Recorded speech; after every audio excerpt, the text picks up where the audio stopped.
हमारी संस्कृति, हमारे संस्कार सदा रहें हमारे साथ। सब्सक्राइब करें तिलक। हे पार्थ, आत्मा नित्य है, इसलिए वो नहीं बदलती, परंतु शरीर नाशवान है, इसलिए एक ही आत्मा के कई शरीर बदलते हैं। इसलिए हर नए जन्म में वो नए नए शरीर धारण करता रहता है। हर नए जन्म में आत्मा नए नए शरीर तो बदलता ही है, बल्कि हर एक जन्म में भी उसे जो शरीर मिलता है वो एक शरीर भी उसी जन्म में बदलता रहता है। ये बात मेरी समझ में नहीं आई केशव, क्योंकि एक जन्म में तो प्राणी को एक ही शरीर मिलता है। नहीं, एक नहीं, अनेक शरीर मिलते हैं एक ही जन्म में। मैं अब भी नहीं समझा प्रभु। मैं समझाता हूं। याद करो अपना बचपन। उस समय अर्जुन का शरीर कैसा था? एक बालक का। और आज वो शरीर कहां है? वो शरीर तो बदल गया इस शरीर में। अर्थात वो शरीर नहीं रहा। आज तुम्हें एक युवक का शरीर मिला है। इसी प्रकार प्राणी को जन्म के समय जो शिशु का शरीर मिलता है, वही शिशु का शरीर काल के प्रभाव से एक बालक का शरीर हो जाता है। फिर वो किशोर अवस्था में आता है, फिर एक जवान पुरुष का शरीर बनता है, फिर अधेड़ उम्र का, फिर बूढ़े का रूप लेकर अंत में एक सूखे पत्ते की तरह जीवन के वृक्ष से टूटकर गिर जाता है। हे पार्थ, इस संसार में दो ही वस्तुएं हैं, एक शरीर और दूसरा उस शरीर में रहने वाला शरीरी। जो शरीर में रहने वाला आत्मा रूप शरीरी है वो कभी मरता नहीं, और जो शरीर है वो सदा रहता नहीं। आत्मा एक शरीर छोड़ता है और दूसरा शरीर धारण कर लेता है, बिल्कुल वैसे ही जैसे मनुष्य पुराने कपड़े उतार कर नए कपड़े धारण कर लेता है। वासांस जीर्णानि यथा विहाय नवानि गृह्णाति नरोपराणि तथा शरीराणि विहाय जीर्णान्य अन्यानि संन्याति नवानि देहि। वाह प्रभु वाह। हे पार्थ, केवल इतना समझ लो कि मृत्यु एक दरवाजा है जिसके अंदर जाते हुए आत्मा पुराना शरीर छोड़ देती है। वास्तव में मृत्यु और जन्म के दो दरवाजे हैं जो एक दूसरे के आमने सामने हैं। प्राणी जब मृत्यु के दरवाजे पर पहुंचता है तो उस शरीर की मृत्यु हो जाती है। फिर आत्मा का प्रकाश उस शरीर को छोड़कर आगे चला जाता है, और फिर वो प्रकाश नए जन्म के दरवाजे में प्रवेश करता है, जहां जीवात्मा को फिर से एक नया शरीर प्राप्त हो जाता है।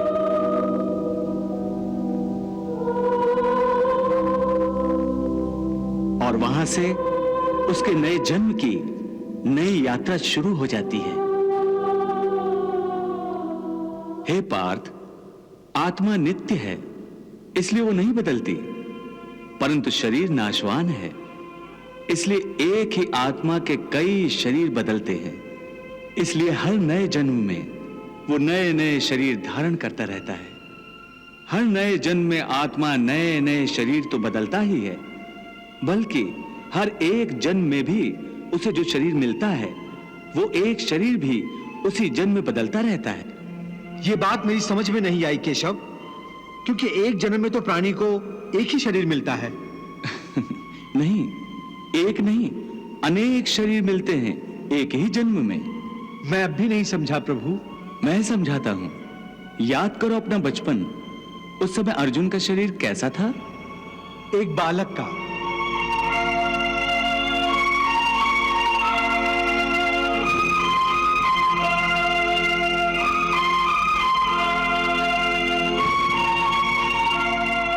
और आज वो शरीर कहां है?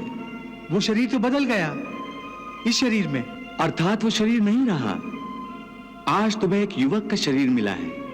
इसी प्रकार प्राणी को जन्म के समय जो शिशु का शरीर मिलता है, वही शिशु का शरीर काल के प्रभाव से एक बालक का शरीर हो जाता है।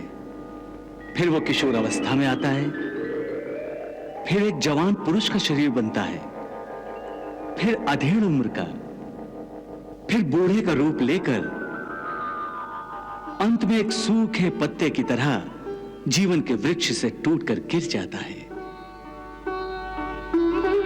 प्रभु, भगवान श्री कृष्ण अर्जुन को ये क्या समझाने का प्रयास कर रहे हैं, मेरी समझ में भी नहीं आ रहा है। मनुष्य को एक ही जन्म में तो एक ही शरीर मिलता है ना, फिर प्रभु एक जन्म में ही कई शरीरों की ये क्या बात कर रहे हैं? देवी, इस बात को समझाना तो बड़ा ही सरल है।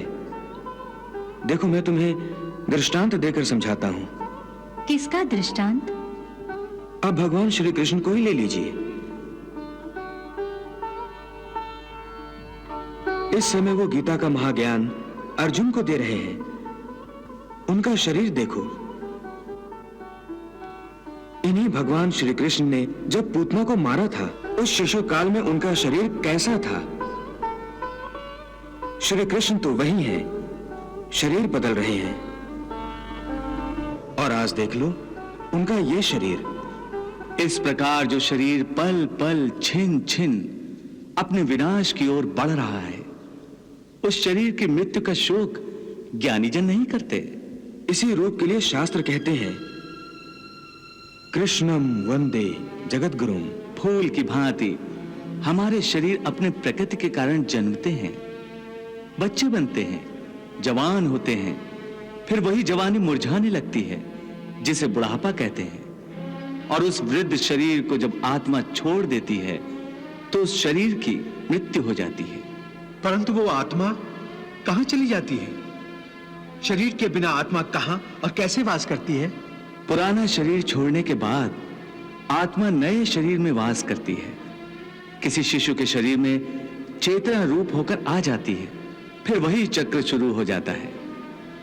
फिर वही जन्मना, रेंगना, उठकर चलना, फिर लड़खड़ाना और गिर जाना।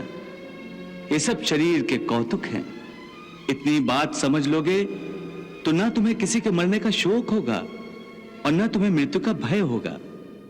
वाह वाह, आज तो श्री कृष्ण के श्री मुख से ज्ञान की गंगा बह रही है। इस गंगा में तो अर्जुन डूब ही जाएगा और ये कृष्ण उसका बुद्धि भेदन करके ही छोड़ेगा।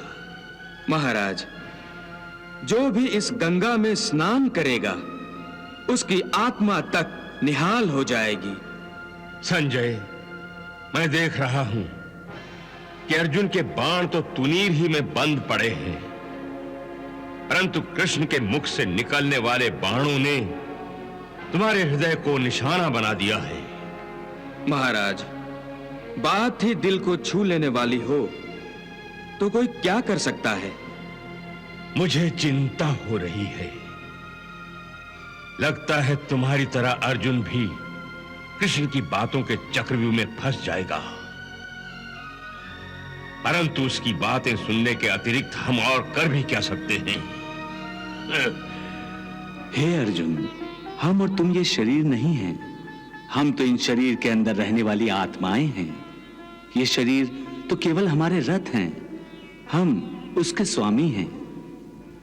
रथ के टूटने से स्वामी नहीं टूट जाता, उसी प्रकार शरीर के सुख और दुख आत्मा को सुखी या दुखी नहीं करते।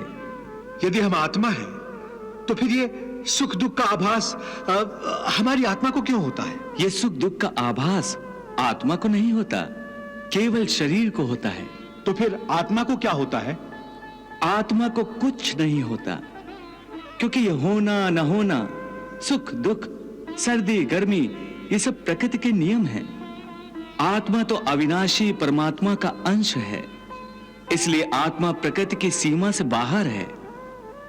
आत्मा अचिंत्य है, मानवीय चेतना के चिंतन के घेरे में नहीं आती। अर्जुन, आत्मा पर प्रकृति और सृष्टि के नियम लागू ही नहीं होते, क्योंकि वो सृष्टि और प्रकृति दोनों ही की पहुंच से बाहर है। जैसे एक चिंगारी अग्नि का ही अंश होती है, वैसे ही आत्मा परमात्मा का ही अंश होता है। इसलिए वो नित्य, अजन्मा, सनातन और सर्वव्यापी है, स्थिर रहने वाला और अचल है। अछेद्यो अयम अदायो अयम अक्लेद्यो अशोष एव च नित्यः सर्वगता स्थाणुर अचलो अयम सनातनः। हे पार्थ, आत्मा को न कोई शस्त्र काट सकता है, न उसे अग्नि जला सकती है, इसको जल नहीं गला सकता, न इसे वायु ही सुखा सकती है। नैनम छिन्दन्ति शस्त्राणि नैनम दहति पावकः न चैनम क्लेदन्त्यापो न शोष्यति मारुतः। हे अर्जुन, ये सब समझकर तुम्हें ना किसी के मरने का शोक मनाना चाहिए और ना किसी के ना मरने की खुशी का प्रदर्शन करना चाहिए। न जीने की खुशी मनाओ, न किसी के मरने का दुख मनाओ। भला ये भी कोई बात हुई? मनुष्य दुख सुख के अनुसार प्रतिक्रिया प्रकट नहीं करेगा तो फिर जिएगा कैसे? और फिर उसमें और किसी पत्थर की मूर्ति में अंतर ही क्या रह जाएगा? महाराज, श्री कृष्ण की बातों को समझाने का सामर्थ्य मुझ में नहीं है। फिर मेरी बुद्धि ने इसका जो अर्थ ग्रहण किया है उसके अनुसार श्री कृष्ण चाहते हैं कि अर्जुन युद्ध भूमि में भावनाओं की मोम से बना पुतला ना बने, बल्कि वीरता की एक चट्टान बनकर डटा रहे, ताकि भावनाओं की गर्मी उसे पिघला न सके, क्योंकि वो कोई साधारण मनुष्य नहीं है, एक योद्धा है। हाँ, ये कृष्ण तो यही चाहता है कि अर्जुन का दिल पत्थर का हो जाए और वो कौरवों की लाशों का ढेर लगा दे। क्षमा करें महाराज, श्री कृष्ण के कहने का केवल यही एक उद्देश्य नहीं है। उनके कहने का अर्थ यह है कि मनुष्य को अपने या पराये किसी की भी मृत्यु का शोक किए बगैर अपने धर्म का पालन करना चाहिए। दूसरे शब्दों में, धर्म का पालन करते समय मन में भावनाओं को कोई स्थान नहीं देना चाहिए। संजय, यदि तुम कृष्ण की गोल मोल बातों की इसी तरह व्याख्या करते रहे तो मुझे डर है कि अर्जुन से पहले मैं स्वयं ही कृष्ण की बातों में आ जाऊंगा। हे केशव, ये सब मानकर भी कि आत्मा नित्य, सनातन और अजन्मा है, उसे शस्त्र नहीं काट सकते, आग नहीं जला सकती, फिर भी प्राणी की आत्मा को दुख सुख, शोक खुशी, मान अपमान, पीड़ा और आनंद का एहसास क्यों होता है? हे पार्थ, मैंने पहले ही तुम्हें बताया कि सुख दुख का आभास करना आत्मा का नहीं, शरीर का काम है। परंतु केशव, शरीर को दुख या पीड़ा तभी होगी जब शरीर को कोई चोट लग जाए या उसका कोई अंग कट जाए। जैसे शरीर आग में जल जाए, उससे जो पीड़ा होती है वो तो शरीर की पीड़ा है। परंतु मान हानि होने से जो दुख होता है या मान होने से जो आनंद आता है, उसमें तो शरीर को कोई चोट नहीं पहुंचती। वो मान हानि का दुख, वो अपकीर्ति की पीड़ा तो आत्मा को ही होती है ना? नहीं अर्जुन, ये कीर्ति अपकीर्ति, मान अपमान, ये लाभ हानि, ये जीतने का आनंद अथवा हारने की पीड़ा, ये भी आत्मा को नहीं होती। ये आत्मा का काम नहीं है, ये तो मन की शरारत है। मन की शरारत, इसका क्या अर्थ है केशव? पार्थ, प्राणी के शरीर का एक अदृश्य अंग है मन, जो दिखाई नहीं देता, परंतु वही सबसे शक्तिशाली हिस्सा है शरीर का।